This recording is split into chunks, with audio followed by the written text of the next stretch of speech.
blocked me on Facebook, and now you're going to die. If you don't watch what you post online, you could lose your job.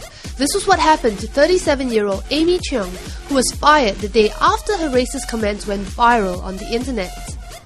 In a recent survey conducted by recruitment company Alexander Mann Solutions, Singaporean employers ranked first place when it comes to vetting their employees' social media presence. About 17% of employers in Singapore are saying they're vetting candidates online. And I think a lot of it is about looking into whether candidates' information is correct, whether it's actually really what they've done in their career, what their education is. And a lot of the time they're looking at whether there's a potential reputation risk from employing someone. Are people saying things that they really should not be saying, which could impact on the employer in the long term? In terms of vetting candidates, Singapore was ahead, followed by Hong Kong. Singaporean recruiters are becoming ever more sophisticated in their use of different approaches rather than the historic posting ads in the press or using recruitment agencies. I think that's starting to bring to life this increased use of social media.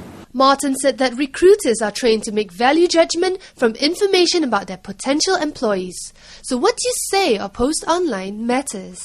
Your social media presence as a candidate is your representation of your personal brand. So if you're going to put things out there which have a negative impact, evidently that's going to potentially cause an issue in terms of the way you're perceived by a recruiter. It may not completely exclude you, but it absolutely could have an issue. There's a story of an intern in one of the banks in Asia who actually got fired because he was posting pictures of the trading floor on his Facebook, and it was against his contract. To protect yourself online, Martin says the best way is to keep your personal and professional lives separate. For me, I think it's really about creating almost two presences for yourself online. And if I look at it as someone who works in the HR and recruitment industry, I think this is really important in terms of for bringing your own personal brand to life. As I was saying earlier, Facebook is perfect for your personal life. Keep it locked down, ensure you've got the right privacy settings, don't willy-nilly accept loads of different individuals as your friends, make sure it's a trusted group. On LinkedIn and potentially Twitter, use that to build your personal profile.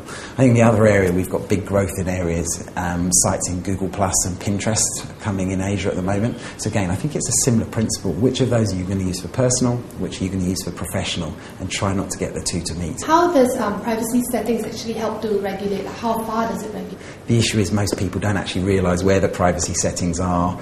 The privacy settings change quite regularly, so I think it's about being very aware of those changes, checking them, looking for them, and they absolutely can lock it down. Get tips on how to manage your Facebook security and privacy settings in our other clip.